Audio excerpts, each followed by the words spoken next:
शुरुआत कैसी रही? देखिए, मैं बहुत ही भाग्यशाली हूँ जो मुझे माननीय नरेंद्र मोदी जी ने ये मुझे मौका दिया लोगों की सेवा करने का। और मैं कुरुक्षेत्र संसदीय क्षेत्र की जनता का, हरियाणा की जनता का मैं बहुत आभारी हूँ जो उन्होंने मुझे एक मौका दिया, मुझे इतना प्यार दिया, समर्थन दिया। और इस बार जो है, क्योंकि पहले मुझे 10 साल का अनुभव रहा है, 2004 से 2014 मैं संसद में रहा, वो अनुभव भी मेरे पास है और बाकी काम का भी अनुभव है। तो इस बार मैं पिछले जो 10 सालों में मैंने काम किया था, आने वाले 5 वर्षों के अंदर मैं उससे 10 गुना ज़्यादा मैं काम करना चाहता हूँ। और जो माननीय प्रधानमंत्री नरेंद्र मोदी जी का जो संकल्प है कि भारत को एक विकसित राष्ट्र बनाना है, उस विकसित भारत को बनाने के अंदर मैं अपनी भूमिका निभाना चाहता हूँ। रायगढ़, छत्तीसगढ़, ये मेरी कर्म भूमि है।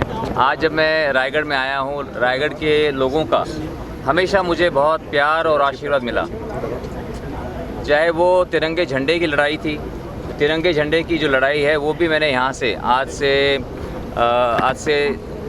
32 वर्ष पूर्व 1992 के अंदर वो शुरुआत की थी। यहाँ से इसी पवित्र पावन भूमि रायगढ़ में वो संघर्ष शुरू हुआ था, तिरंगा झंडे को हर रोज़ लहराने की, हर रोज़ फहराने की आज़ादी को लेकर। और उसके अंदर भी रायगढ़ के अंदर हज़ारों लाखों लोगों ने उसमें मेरा समर्थन दिया, उसके अंदर हमारी जीत हुई। और उससे आज पूरे देश के अंदर हर भारतवासी हर रोज़ देश के सबसे पावन प्रतीक राष्ट्रीय ध्वज को फहरा सकता है। और अब जब ये एक बार मुझे फिर से संसद में तीसरी बार जाने का मुझे मौका मिला है, तो उसमें मेरे लिए ये बहुत खुशी की बात है कि आज सारा मेरा रायगढ़ का परिवार जो है, छत्तीसगढ़ का परिवार यहाँ पर आया है। बहुत से यहाँ से हज़ारों लोग चुनावों के अंदर भी यहाँ पर आए थे मेरे समर्थन के लिए। मैं उनका भी मैं बहुत बहुत आभारी हूँ। और मैं जानता हूँ कि जिस दिन चुनाव के रिज़ल्ट आ रहे थे, उस दिन शुरू में जो है मैं पीछे चल रहा था, उसके अंदर भी यहाँ पर जो है हज़ारों लोग पूजा पाठ में लगे हुए थे। कोई मन्नत मांग रहा था, कोई हमारी बहनें माताएं मंदिरों में बैठ कर के पूजा कर रही थी। मैं उनका भी, सभी का मैं बहुत बहुत आभारी हूँ। और यहाँ के विकास के लिए, छत्तीसगढ़ के विकास के लिए, जो हमारे यहाँ से पहले सांसद होते थे विष्णुदेव जी, आज वो प्रदेश के मुख्यमंत्री हैं। तो उनसे भी हम बहुत आशा करते हैं कि यहाँ पर आज जब भारतीय जनता पार्टी की सरकार बनी है, तो यहाँ पर भी छत्तीसगढ़ में बहुत विकास के कार्य होंगे। माननीय नरेंद्र मोदी जी के नेतृत्व में पूरा देश आगे बढ़ रहा है।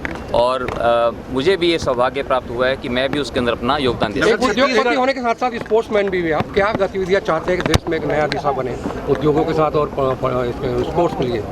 देखिए, हर वर्ग के अंदर हमारा देश आगे बढ़ रहा है। अगर हम औद्योगिकरण की बात करें, तो माननीय मोदी जी ने जो पहल की कि मेक इन इंडिया, कि हमारा देश आत्मनिर्भर बने, तो आत्मनिर्भर बनने के लिए माननीय मोदी जी इसमें बहुत पिछले 10 वर्षों से काम हो रहा है। और हमारा ग्रुप, क्योंकि हम जो है हमेशा अपने प्रेरणा स्रोत स्वर्गीय ओम प्रकाश जिंदल जी से प्रेरणा लेकर, क्योंकि उनका भी हमेशा ये सपना था कि हम आत्मनिर्भर बने।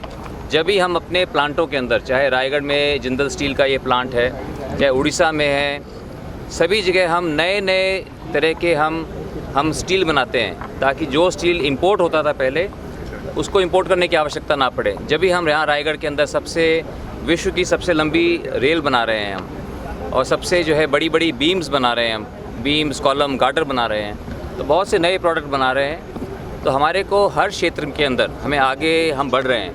पहला हमारा देश दुनिया के अंदर 11वें नंबर की अर्थव्यवस्था थी, आज जो है 5वीं सबसे बड़ी अर्थव्यवस्था हमारा देश हो गई है माननीय मोदी जी के नेतृत्व में।